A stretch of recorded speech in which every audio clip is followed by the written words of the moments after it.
Madame, Messieurs, bonjour. Je suis Daniel Mbamba et je vous souhaite la bienvenue ce lundi dans votre dévotionnel quotidien d'Ahad. Ici, on dit d'Ahad, la connaissance divine révélée chaque jour. Tous ceux qui n'ont pas encore suivi le tout premier numéro de ce dévotionnel quotidien, allez le retrouver sur la chaîne YouTube ou vous allez retrouver le lien sur la chaîne WhatsApp. Voilà, vous allez savoir ce que c'est que d'Ahad, pourquoi est-ce que ce dévotionnel est appelé d'Ahad, qu'est-ce que ça signifie et quel est le plan de Dieu pour nos vies à travers ce programme. Si vous n'êtes pas encore abonné à notre chaîne, il faut le faire tout de suite. Aujourd'hui, c'est lundi, je le disais, et on va aborder un sujet très important. Le méchant qui s'ignore, la méchante qui s'ignore. Est-il possible d'être méchant sans le savoir ou alors sans s'en rendre compte? Bien-aimés dans le Seigneur, les fondements de la parole de Dieu sont établis pour l'éternité. La parole de Dieu est ce qui soutient la terre, et si la terre n'est pas encore tombée depuis le nombre d'années qu'elle existe, c'est parce que Dieu a élevé sa parole au-dessus de lui-même et il ne va pas faire changer ses principes pour les beaux yeux de quiconque. Non, jamais, jamais, jamais il ne le fera. J'ai envie de te rappeler même que certaines fois, Dieu est obligé de supporter la douleur de voir ses enfants pleurer parce qu'il a choisi d'élever sa parole au-dessus de lui-même. C'est comme ça. Maintenant, pour que nous réussir dans cette vie sur la terre, il est important que nous comprenions quelle est la profondeur, quelle est la signification de ces paroles de Dieu afin de naviguer de manière à ne pas périr, ne pas tomber, ne pas nous faire du mal en vivant sur la terre. Ici, je ne veux pas parler des conséquences de la méchanceté. Beaucoup de personnes connaissent les conséquences de la méchanceté dans la parole de Dieu. C'est beaucoup de malédictions, c'est beaucoup d'échecs, c'est beaucoup de blocages.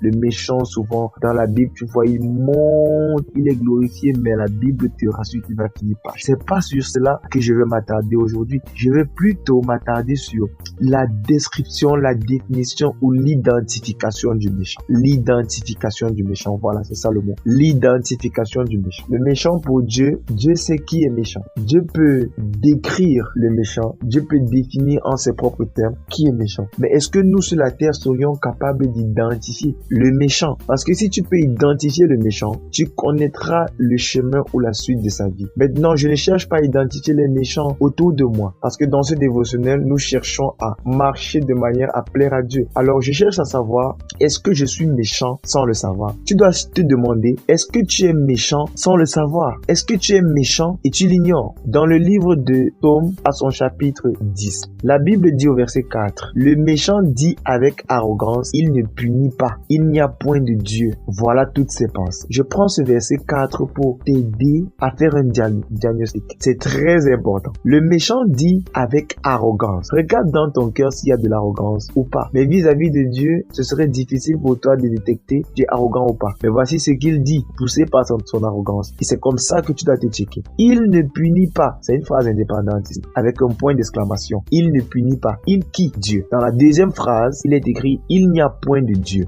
Voilà deux outils pour diagnostiquer si tu es tombé dans la méchanceté, bien-aimé. Le premier outil reconnaît et admet qu'il y a un Dieu et parle de Dieu à la troisième personne en disant il. Il ne punit pas. Ça veut dire qu'il existe, ça veut dire qu'il est là, mais il ne va rien faire. Dans la deuxième phrase, à laquelle beaucoup ne s'identifient pas, il n'y a point de Dieu. Il y en a beaucoup parmi nous. Nous savons qu'il y a un Dieu. Donc, quand on va parler des méchants qui abusent de Dieu, on ne va pas s'identifier avec cette phrase-ci. Donc, beaucoup ne savent même pas qu'ils sont méchants parce qu'ils se disent, je sais qu'il y a Dieu. Mais toi, au-delà de savoir qu'il y a un Dieu, parce que celui qui ne reconnaît pas qu'il y a un Dieu, c'est un méchant. D'office, c'est un méchant. Mais au-delà de savoir qu'il y a un Dieu, est-ce que tu te dis souvent, Dieu ne va rien me faire, Dieu ne va pas me punir, rien ne va m'arriver, je fais ce que je veux. C'est ton arrogance qui te pousse à parler comme ça. C'est ton orgueil qui te pousse à parler comme ça. À chaque fois que tu arrives à ce niveau de te dire, rien ne va m'arriver, on ne va rien me faire, je suis libre de faire ce que je veux, Dieu ne va pas me punir. Pourtant, tu as l'impression dans ton cœur que ce que tu fais n'est pas si bon. Tu es déjà tombé dans la méchanceté. Et laisse-moi te dire, les conséquences de la méchanceté, comme pour quelqu'un qui s'en fout pas mal de Dieu, les mêmes conséquences t'attendent. Pour échapper à ça, il faut te repentir. C'est la seule solution. Il faut te repentir, changer de pensée et changer de voix. Parce que quiconque dit dans son cœur, Dieu ne va rien me faire, il pratique le mal, oui. Et quiconque pratique le mal est en train de faire pleurer quelqu'un quelqu'un d'autre. Et la Bible dit que les oreilles de l'Éternel sont attentives aux cris du malheureux pour le délivrer. Dans d'autres passages, la Bible dit que Dieu venge les larmes de celui qui pleure. Écoute, sors de la méchanceté et arrête de te dire Dieu ne va pas me punir, il ne va rien me faire. Évite de t'engager dans des activités pour lesquelles tu dis je m'en fous. L'une des solutions pour être rassuré que ce que tu fais, tu n'es pas tombé dans la méchanceté, c'est d'avoir la conviction qu'en faisant ce que tu fais, Dieu va te bénir. Est-ce que Dieu va rajouter à tes bénédictions après que tu aies fait ce que tu es en train de faire? Est-ce que Dieu sera fier de toi et va-t-il se vanter de toi après que tu aies fini de faire ce que tu es en train de faire? Et tel n'est pas le cas. Tu es peut-être en train de te dire je m'en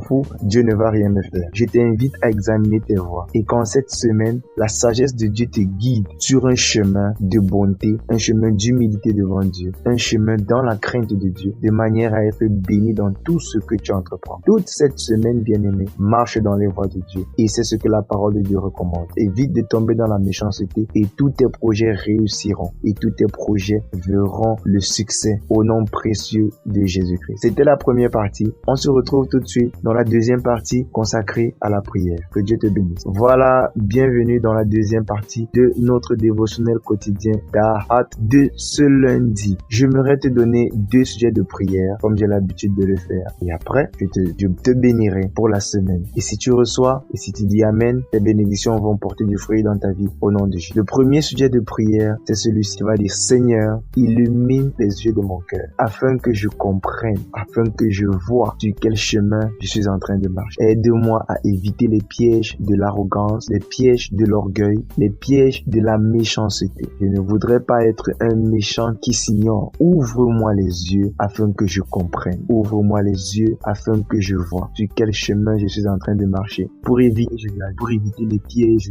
pour éviter les pièges, les malédictions cachées sur le chemin du méchant. Montre-moi ta voie, montre-moi le chemin et je suivrai tes pas. Au nom de Jésus-Christ. Tu peux prendre le temps de répéter ces paroles que j'ai dites. Tu peux les répéter comme je les ai dites. Tu peux les redire à ta manière, du fond de ton cœur, à l'Éternel. Le deuxième sujet de prière que tu vas faire à Dieu, c'est celui-ci. Seigneur, je te prie de me pardonner. Toute voie de méchanceté dans laquelle je me suis engagé sans le savoir, sans en être conscient, sans savoir qu'il faut faire attention, te craindre et éviter de prendre un chemin que tu pourrais punir. Oh Dieu, je te prie d'user envers moi de miséricorde. Je te prie de me traiter selon ta miséricorde, afin que je sois épargné. Je prie que tu me pardonnes et je prie que tu me ramènes sur le chemin de ta vérité, de ta lumière et de ta droiture au nom de Jésus-Christ. Encore une fois, tu pries selon ces paroles que j'ai dites si tu le souhaites. Sinon, tu les répètes à ta propre manière, mais du fond de ton cœur à l'Éternel. Sois rassuré, il t'écoute. Je dis merci à tous ceux qui prient pour nous pour cette émission. Je t'invite aussi à te joindre aux intercesseurs du programme d'Ahat parce que ce programme ne peut pas toucher la terre entière et transformer des vies s'il n'y a pas des personnes qui prient et qui intercèdent. Alors prends du temps, je t'en prie, pour dire une parole à l'Éternel, qu'il soutienne cette émission, qu'il me fortifie moi-même pour continuer de travailler chaque jour et de partager sa parole chaque jour. Qu'il envoie des partenaires pour soutenir financièrement son œuvre. Et si toi, tu voudrais être un partenaire, cherche le lien dans la description de notre contact WhatsApp et tu vas communiquer avec notre équipe pour envoyer ce que tu souhaites. Que Dieu te bénisse, qu'il bénisse ta semaine, qu'il te fasse prospérer en cette semaine et que des témoignages se multiplient dans ta vie au nom puissant de Jésus. Si tu as un témoignage de ce que ce programme a produit, un fruit dans ta vie, une repentance, un miracle, envoie-nous-le par WhatsApp et nous allons le partager ensemble. Tu peux l'envoyer en audio et on va le publier pour toi, pour dire ce que Dieu a fait pour toi. Que Dieu vous bénisse tous. On se dit à demain entre